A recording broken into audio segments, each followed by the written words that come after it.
जी नाजरीन, इस वक्त हम मौजूद है जहाँ पे सैलाब आया था और यहाँ पे सड़क भी तबाह कर चुका है। जो ये देखिए सामने, ये सामने सड़क तबाह हुई है। पानी अभी थोड़ा नीचे उतरना शुरू हो गया है और हमारे साथ यहाँ पे मौजूद है मैडम रुकैया रमज़ान, एडवोकेट।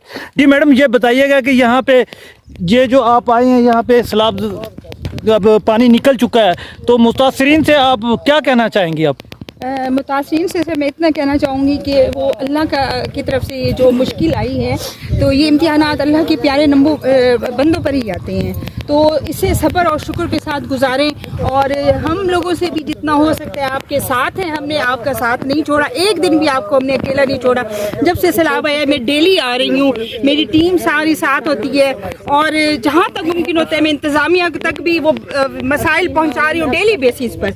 जहाँ जहाँ जिसको जो जो इशूज़ आ रहे हैं वो मैं इंतज़ामिया के साथ, मकामी क़यादत के साथ भी राब्ते में हूँ और उन्हें बता रही हूँ। और अपनी मदद आपके तहत, मैंने किसी इंतज़ामिया से किसी से मदद नहीं ली, अपनी मदद आपके तहत या मेरे जो आप जानने वाले हैं वो मुस्तहिकीन तक हम लोग जितना हो सकता है पहुँचा रहे, इमदाद राशन की सूरत में और खाने की सूरत में और बहुत सारी चीज़ें मेडिसिन की सूरत में, पानी, दूध, जितना हो सकता है हम पहुंचा रहे हैं। आज हम बस्ती यारू में तकसीम करके आए हैं और यहाँ पे बस्ती कोचा वडानी में यहाँ पे आए हुए हैं और यहाँ पे कत्ल भी हो चुके हैं 3 और एक बंदा ट्रॉमा सेंटर में वहाँ पे एडमिट है, तो यहाँ इनसे ताज़ियत के सिलसिले में आए हुए हैं।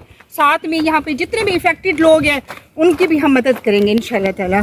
जी मैडम रुकैया का कहना था कि यहाँ पे जितने भी मुतासरीन हैं, ये सामने आप देख रहे हैं, हम उनके मकानात बने हुए हैं और कुछ लोग रोड्स के ऊपर भी बैठे हुए हैं, तो इन सब की हेल्प करने के लिए मैडम रुकैया पूरे हलके में यहाँ यारू, छाबरी, शादरलुंड औरतों से तक वर्क कर रही हैं।